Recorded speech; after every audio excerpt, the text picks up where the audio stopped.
Alright guys, I've tried to shoot this video twice already and I didn't like how it came out, so I have a little script now and I'm going to try to stick to it here.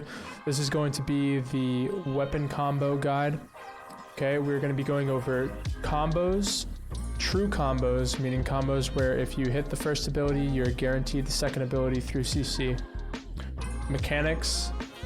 I will not be going over spell combos because there's just too many to go over. There's an infinite combination of spells you could have, and to go over all those with weapon combos is just not feasible.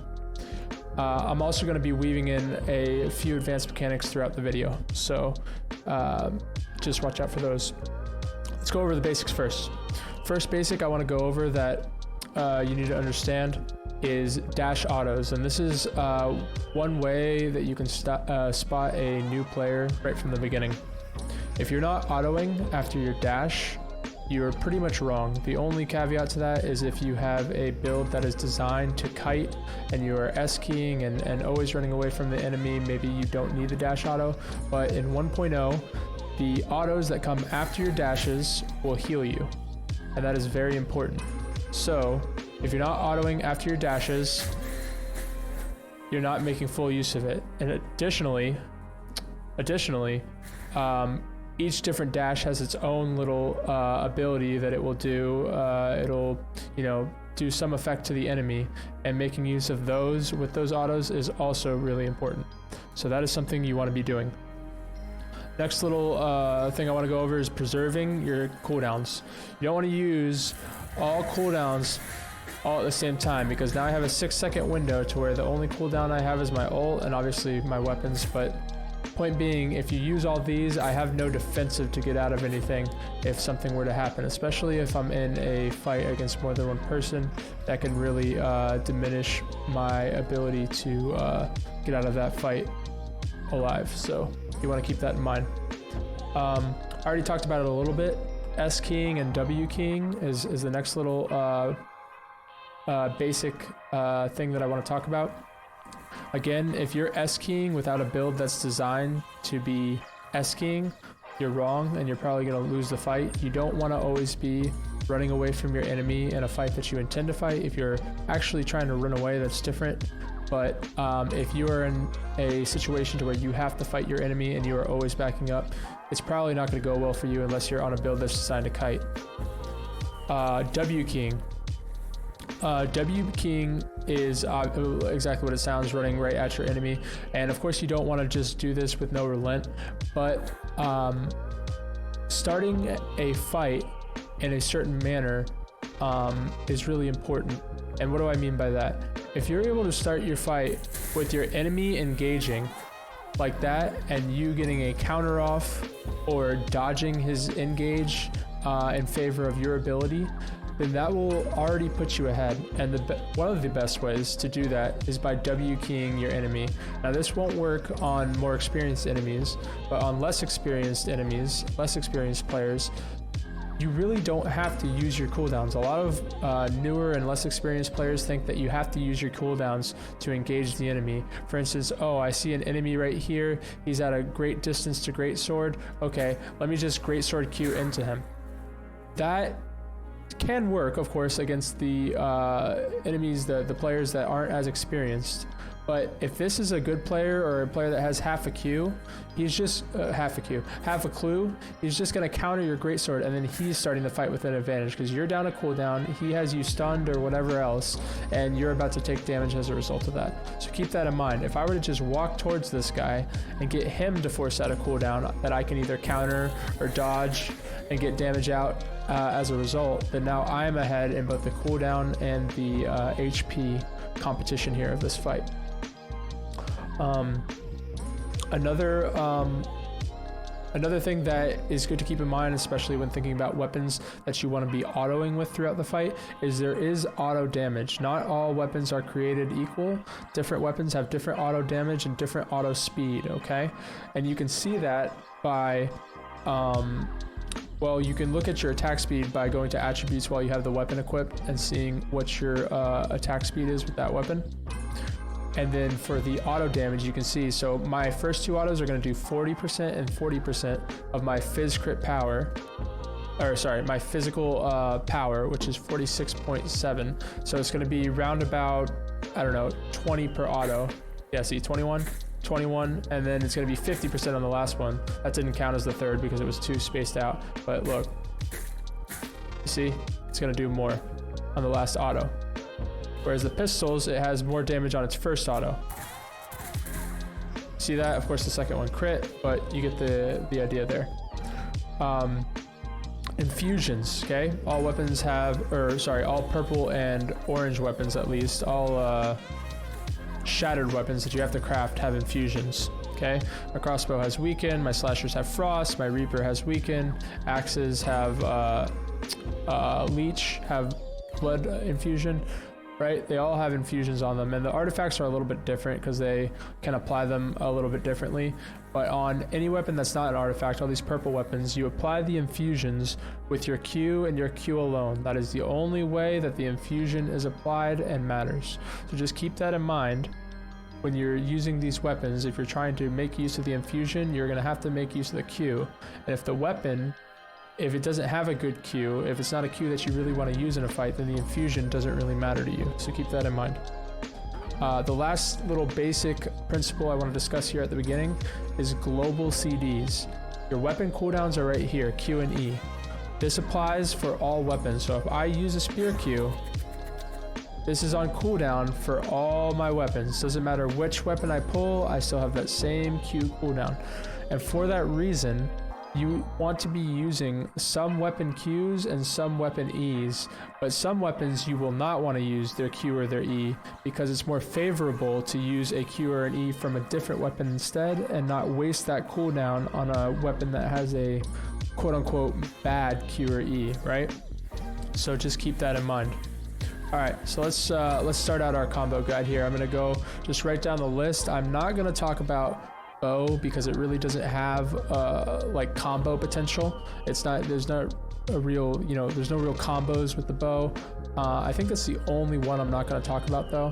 So yeah, let's start with crossbow. Crossbow, remember I was talking about some weapons don't have good abilities. The Q is one of those not good abilities. It's very spread out, it's very slow to come down, it's very easy to see and dodge. The only time you want to use a Q is maybe in PvE, maybe against golems in a raid. That's about it, okay? The autos are very strong and very long range. They do very high damage, as you can see yeah, right here. That deals 100% of the physical damage. Remember the spear was 40%, 40%, 50. Crossbow deals 100%, and then of course it has a marking thing, so it's going to deal more damage because of that.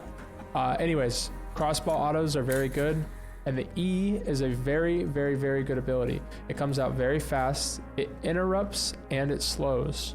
So if I wanted to pull out my crossbow real quick and E an enemy, see that? I went from spear to crossbow and E very quickly. It's very hard for that enemy to see. They're going to get interrupted if they're in the middle of casting something, and they'll be slowed.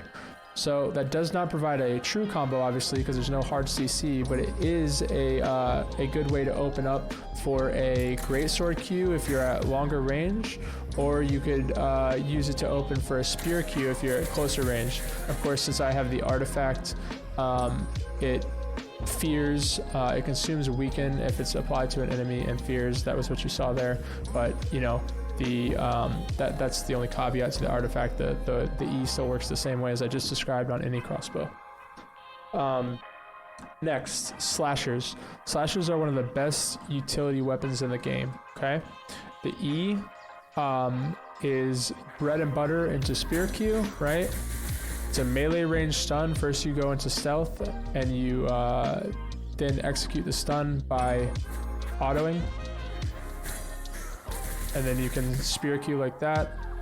That's kind of a bread and butter little two-piece combo there that'll do a lot of damage.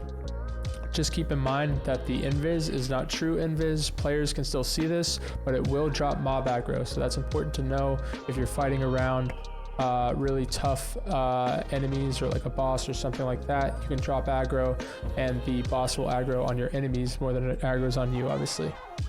The Q is the only iframe that is on Q out of any of the weapons in the game.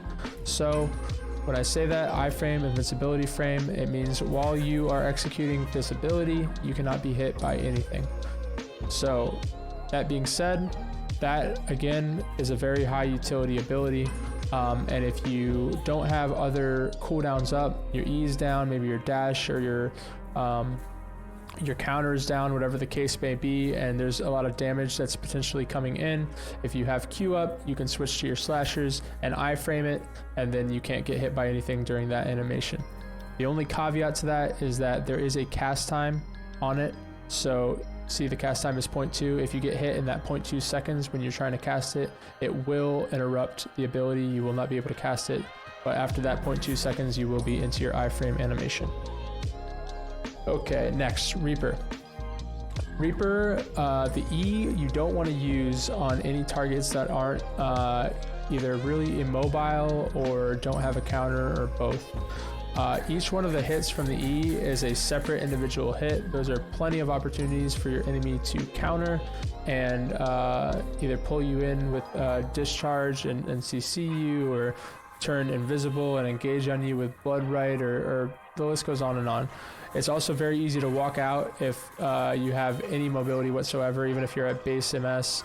If somebody throws a Reaper E onto me, I can dash out, I could just walk out like anything. It's not a very good ability. It's only good situationally, and the two situations I can think of is against golems and after you Merc charge somebody. So if you Merc charge somebody and then immediately E and Spear Q into them, that's going to be a very high damage combo. But other than that, you really don't want to use the Reaper E for anything else, because it's only going to afford your enemy an opportunity to counter and make a play off it. The Q, however, is a very useful but still very situational ability. It is a AoE that knocks back around your character in a melee circle. It obviously applies the infusion like I discussed earlier, so you can combo it with dashes or infusion based combos that way. The best combo that goes with it is the sword. If you sword E, you recast, you switch your Reaper in the air, and then you Q on the ground. This is a combo that is a true combo as long as you hit that first sword E, and then you recast it and go into the Reaper Q. This is no part of that combo can be avoided by your enemy as long as you hit the first part, that first sword E. You can also use it to if you have an enemy standing on you waiting for your counter to dissipate, you can interrupt your counter with your Reaper Q, and that will catch them off guard. It comes out really fast, and they either have to be really lucky or have lightning fast reflexes to see it coming. So if I have an enemy standing right here while I'm countering, switch to my Reaper Q, and now they're out of range from melee, and they can't just sit there in like a slasher E or anything waiting for my counter to dissolve for them to put a combo on me. Another quick thing I'd like to mention, a quick mechanic I kind of maybe missed a little bit earlier, but that would come into that sword Reaper Q combo. If you hold down any key in the game, you will cast that ability at the next available moment. So instead of trying to time combos, if you know what comes next and you've already casted the previous action, you can hold down the ability and it will immediately cast at the next available moment. So like when I sword E, I can switch to Reaper in the air and then hold down Q, and as soon as I get on the ground, it will Reaper Q for me. Like so. Okay, so next combo, or next weapon I should say, sword. I already talked about the sword E into Reaper Q. The sword Q also ignores counters, so that's very good to use into counter heavy builds, counters and barriers that is, it will ignore them. The only other combo that I would say is a sword E maybe into Spear Q. You let them come back down because they're going to come straight back down, and you can set up your Spear Q right there. You could also do it into a Greatsword Q. Sword in general isn't super useful, but it is well, I shouldn't say that.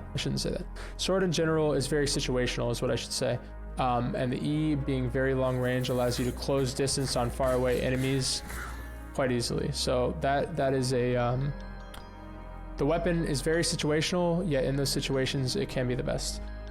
Okay. Next weapon we're going to go over is axes.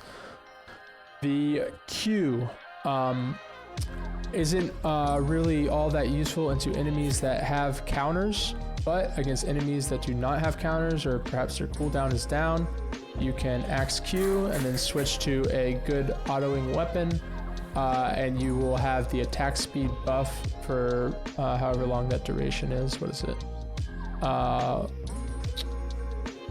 Well, it doesn't say because these are the artifact axes. How long does frenzy last for? For 1 second, right? So your attack speed will be buffed for 1 second. I normally like to swap to the spear for autos, very fast and relatively high damage.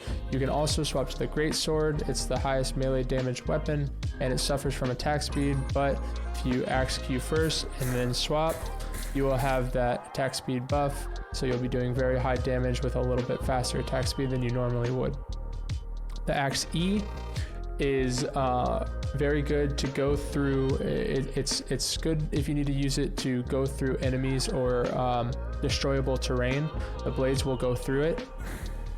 And I'm going to switch to purple axes for this demonstration because the artifacts are obviously not guaranteed. But these axe blades will get stopped by terrain that is not destroyable, like that. You see that? So you want to use this E when you have an enemy in range. Obviously at the end point it will incapacitate the enemy. If you need to go through enemies or something in the way, trees, rocks, whatever, that are destroyable, it is nice for that reason. It combos with Greatsword Q very well into a true combo. If I channel my Greatsword Q, then they will not be able to get out of that in any way, shape, or form, as long as I channel it early enough. If I wait too long, obviously the incapacitate will run out before my Greatsword gets there, but as long as I channel it quick enough, it is a true combo.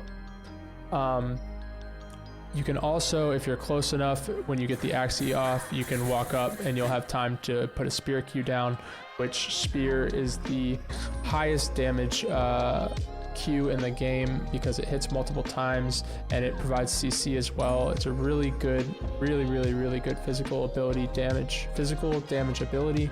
So you want to be using spear Qs whenever feasible.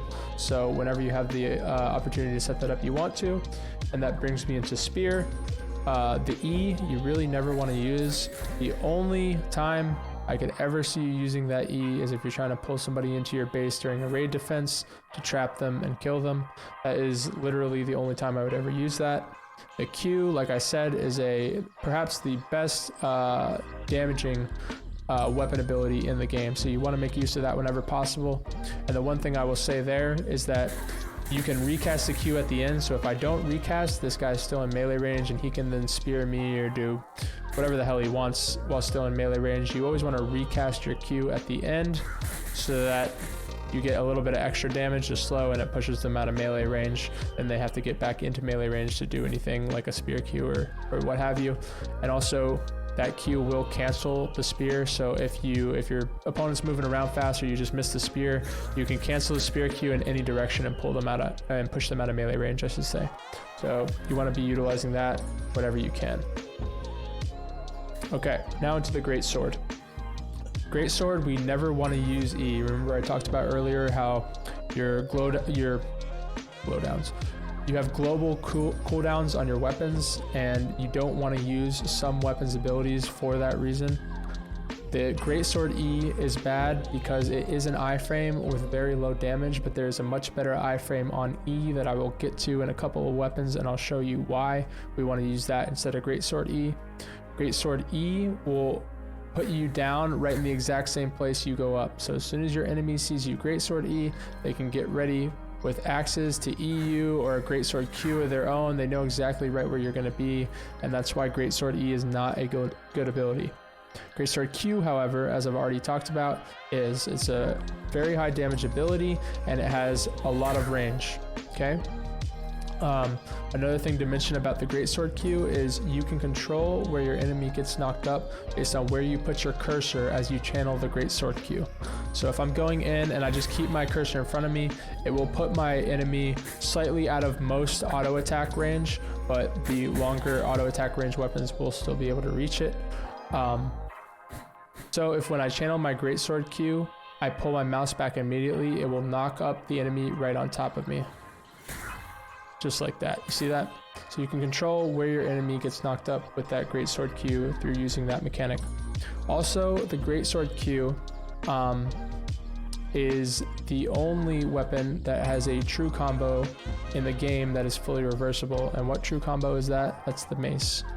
So the Mace and the Greatsword can combo together through the Greatsword Q and the Mace E, and it is fully reversible. You can Q into Mace E, and as long as you hit the Greatsword Q and channel your Mace E immediately, the Mace E is guaranteed. Like I said, is a true combo. It'll be at a distance again. You can follow up with pistol autos or whip autos or whatever you want to do. And then likewise, if you Mace E and then channel your Greatsword Q immediately, you will be able to get that for free. It's guaranteed. And then you can follow up with, you know, spear autos or whatever else you want to follow up with after that. So if you use both the Mace and the Greatsword, which you kind of have to use the Greatsword, I don't see a way that you take that off your wheel. But the Mace, I did trade out for the whip. If you are using both, however, you do get that true combo no matter which way you cast it. Next weapon is the whip. The whip is maybe the single most broken weapon in the game right now. It's way overtuned. They did just literally nerf it today, so hopefully that will make it a little bit worse than it already was because it's a bit annoying. But the autos are very effective. The Q is alright, it's not the best thing in the game, but the E is extremely broken.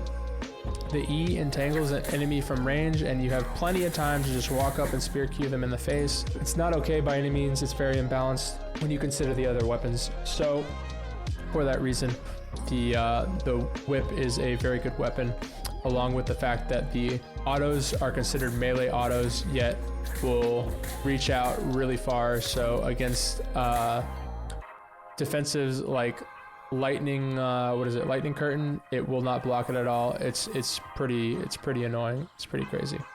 Pistols are a very, very versatile weapon. The autos are very good for mid-range autos and damage. The Q, again, remember those abilities that we don't want to use. The pistol Q is one of them. We never want to use pistol Qs because it's very inaccurate. It fires in a cone, not a straight line, and all of those separate bullets give your enemy an ability to counter you. Just like the Reaper E I talked about earlier, you don't want to be using that. And there's a ton of other Qs that are much better to use than pistol Q. However, the E, going back to the Greatsword, is an iframe. So this is the reason why we never want to use Greatsword E as an iframe, because the pistol E is much better. You get movement in your direction of choice, and then you fire off an explosive round, kind of like Tristana Bomb from League of Legends, if you will. If you have the artifact pistols, you get to recast it, and it does a shit ton of damage. But yes, that is a much better ability than the Greatsword E because it's unpredictable. You can go any direction with it while getting an iframe, whereas the Greatsword E will put you down right in the same spot that you went up. All right, Mace. I already talked about the combo with the Greatsword, the true combo. So that's kind of, you already know that. There's really nothing else to the Mace. The Q is good at going around corners, I guess, since you can change the direction of it in the air. The E, if you're not going to use it with the Greatsword Q, I guess can be followed up with like pistol autos or something like that. But I mean, there's no real secret to the Mace. It's pretty one-dimensional. It's not like you're going to reinvent the wheel with that weapon. Let's see, did I cover everything? I believe I covered everything there. The last thing I'm going to talk about is an advanced mechanic called cancel faking. Cancel faking is by default on your X key, but you can rebind it to anything else. If you're against good players or players that are playing a very counter heavy build, and you're just like, man, I'm always running into their counters. They have 2 counters equipped. It's very hard for me to get off damage because they're always countering me, or they're very mobile with their dash, or whatever the case may be. Cancel faking is a good mechanic to help win those fights, and that's one of the biggest parts where I need to improve my game. So what that looks like is if you use an ability with a cast time and then you cancel it right before the cast is carried out, it'll look something like that. And you can do that with even auto attacks that have cast times associated with them. I did not mean a Greatsword either, but you kind of get the picture here. If you need to get enemies cooldowns for free, whether it be mobility or counters or something like that, then cancel faking is a good way to do that, and you don't lose a cooldown as a result of it. You can see it goes on a very, very small cooldown as a result, but other than that, you get it right back. And yeah, that's a very advanced mechanic that you want to be utilizing against those heavy counter builds or better players to get free cooldowns and put you at an advantage. So that is the weapon combos and mechanic guide. Hopefully I didn't forget anything. I did try to stick to the script this last time, so I think it should come out how I intended. I will be doing a few build guides in the future, so hopefully you enjoyed this and you're looking forward to those as well. If you have any questions, make sure you drop them down in the comments below, and thanks for watching. I'll catch you guys in the next one.